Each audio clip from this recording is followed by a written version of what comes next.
14 is young to make life-altering choices. But for international students, that is exactly what happens at the start of high school.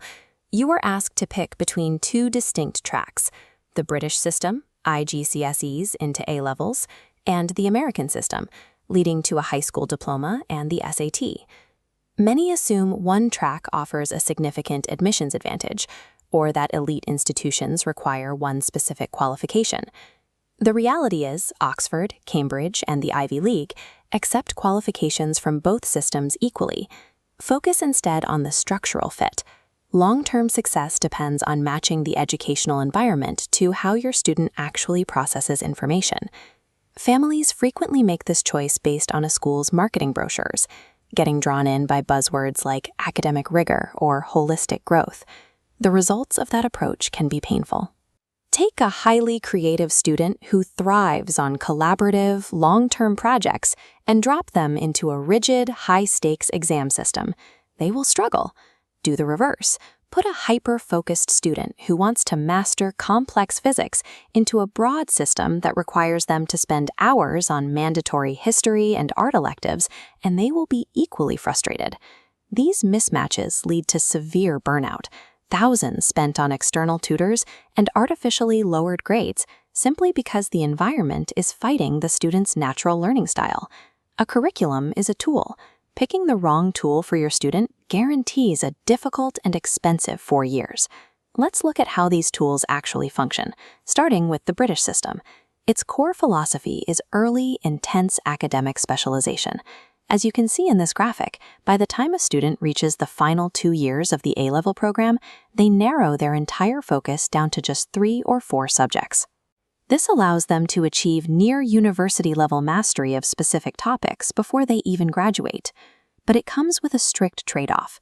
It is incredibly difficult to change career paths at age 17 if they suddenly discover a new passion. The American system operates on the exact opposite philosophy. It values broad, holistic exploration. Looking at this grid, you can see that instead of narrowing down, students must accumulate around 24 credits across a wide spectrum of categories: math, English, the sciences, and the arts, over a 4-year period. This builds a highly adaptable foundation. The cost is that students sacrifice deep subject mastery at the high school level, and they must take classes they dislike to meet graduation requirements. The structural choice comes down to this: will your student excel as a deep, specialized scholar or a well-rounded generalist? Structure is one thing, but assessment dictates the daily lived reality and stress levels of the student.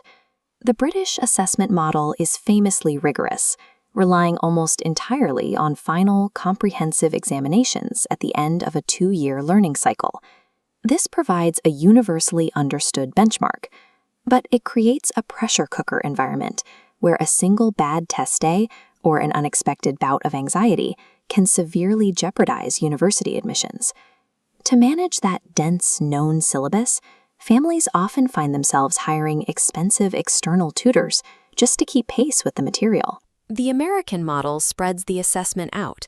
It relies heavily on continuous internal grading, daily assignments, group projects, pop quizzes, and essays.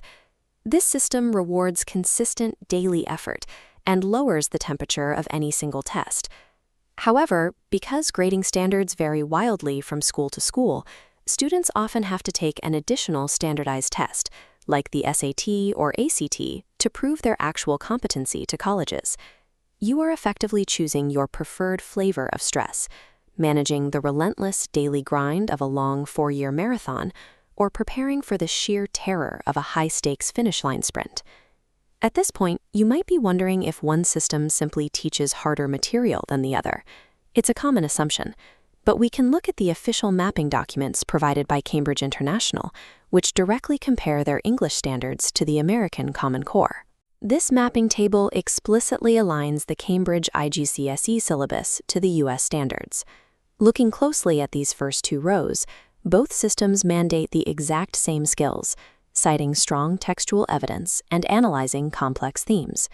Despite their vastly different testing methods, both systems are teaching identical critical thinking and analytical skills.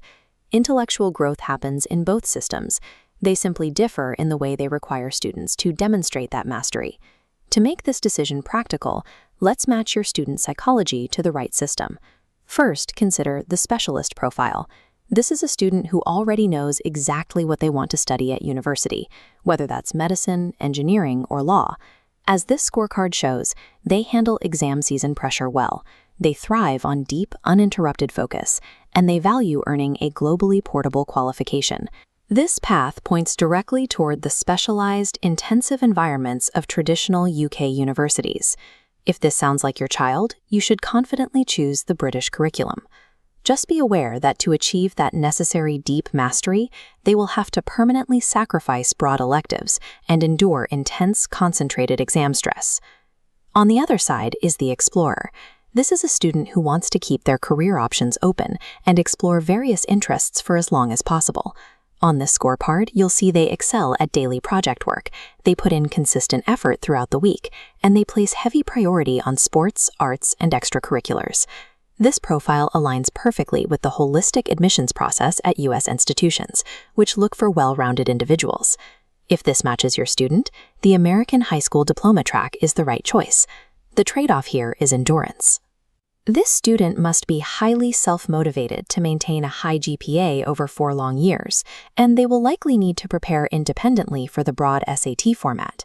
The brochures from international schools will always promise the best of both worlds, but there is no single magic ticket to a great education. The most rigorous curriculum in the world is useless if it fights your students' natural learning style. Pick the structural tool that actually fits their brain, and the elite university results will naturally follow.